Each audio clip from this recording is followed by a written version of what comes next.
قدر کی باتیں ارسال کے یہ نہیں تھی۔ اب دوسری بات جو لا الہ الا اللہ کی، اس پر بھی خطبہ دوں گا میں کسی دن، مگر یہ حدیث پاک پڑھ دوں کیونکہ حدیث نے ہی خود تشریح کر دی ہے، اس کو عام جگہ نہیں بیان کیا گیا، کسی جگہ اختصار سے آ گیا کہ جس نے لا الہ الا اللہ کہہ دیا جنت میں داخل ہو گیا، تو مغالطہ ہو جاتا ہے کہ مفت میں چھوٹ جائیں گے۔ یہ بہت عمدہ حدیث پاک ہے، البزار اور اسی طرح شعب الایمان بہقی کی ہے۔ لکھتے ہیں من قال لا الہ الا اللہ نفعت یوم من دہرہ یصیبہ قبل ذلک ما اصابہ، کہ جس نے لا الہ الا اللہ کا کسی نہ کسی وقت جا کر وہ لا الہ الا اللہ اس کو نفع دے گا، اگرچہ اس سے پہلے جو کچھ اس نے کیے ہیں وہ اس کو بھگتنے پڑے، جو برے کام کیے ہیں وہ نتیجہ بھگت کر آخر میں کبھی جا کر اس کو فائدہ ہو سکتا ہے۔ اس لیے لا الہ الا اللہ کہنے والے ایک تو وہ ہیں مخلصاً، جنہوں نے سچے دل سے کہا، پھر اس کا حق ادا کیا، حرام سے بچے،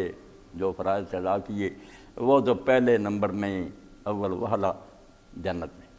وہ سیدھے چلے جائیں گے۔ دوسرا نمبر ان کا جو گناہ کرتے رہے، برائیاں کی، اب برائیاں اور نیکیاں جو تلیں گی اللہ تعالیٰ دیکھے گا زیادہ رجحان کا، وہ اس پر اس کی مرضی ہے کہ بغیر حساب عذاب کے بخش دے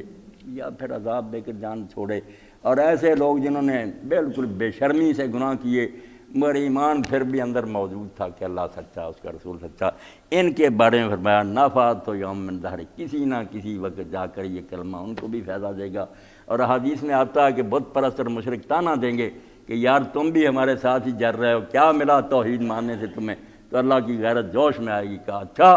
تم بت پرستانے دیتے ہو، جاؤ تم جلتے رہو گے، ان کو میں نکال لوں گا۔ تو وہ پھر حضرت سے مر جائیں گے کہ اب ہمارا تو چھٹکارا نہیں ہو سکتا۔ تو یہ حدیث پاک ہے، صحیح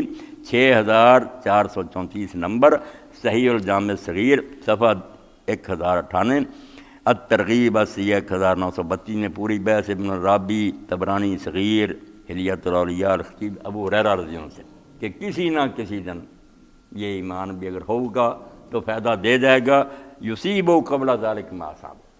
اگرچہ اس سے پہلے جو کچھ اس نے کیے ہیں اس کا نتیجہ اس کو بھگتنا پڑے۔